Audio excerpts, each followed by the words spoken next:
Hello everyone, this is Jason Harrell, your Chief External Affairs Officer here at FICPA, and welcome to Capitol Brief, which is everything you need to know about the legislative session week in 3 minutes or less. We have just wrapped up the second interim committee week for the month of November. The preparation for the 2026 session is heating up. Each day, more and more bills are being filed. Nearly 500 filed so far. And have no fear, FICPA is reviewing each of them for potential impacts to the profession.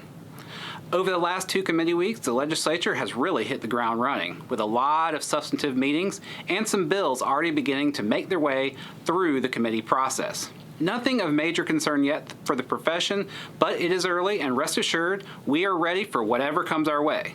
So now let's talk about our FICPA priorities. Since our last video, we're excited to share that both of our priority bills have been filed and received their committee references.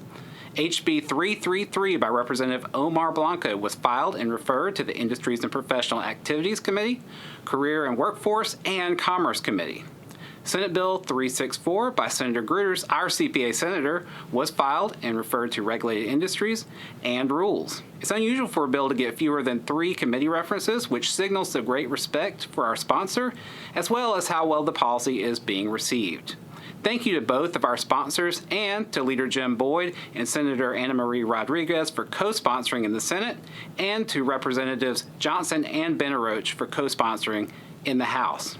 As a reminder, this is our CPA licensure efficiency bill that streamlines and provides efficiency throughout the licensing process and offers new pathways without lowering standards. This is the same bill that passed the Senate unanimously last year. We're very excited to work on this transformative legislation on behalf of the profession. We're now working to get those bills moving, so stay tuned. In other news of interest to the profession, this week the House Select Committee on Property Tax heard the House's 8 property tax proposals.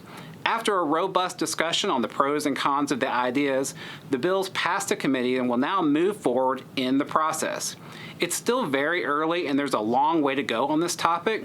The Senate has yet to weigh in on the matter, and no matter what, remember, the legislature still has to send these to the voters for approval. So there's a lot going on. Be sure to read our full update for all the details you need to know. The legislature now returns home for Thanksgiving and will be back the week of December 3rd, which actually coincides with our CPA Day. Hope to see you there. Please register if you haven't. There'll be 2 committee weeks in December, and then after the holidays, the 2026 session begins January 13th. So that's it for this week. I hope you'll join us next time for Capitol Brief, which is everything you need to know about the legislative session week in 3 minutes or less. Thank you.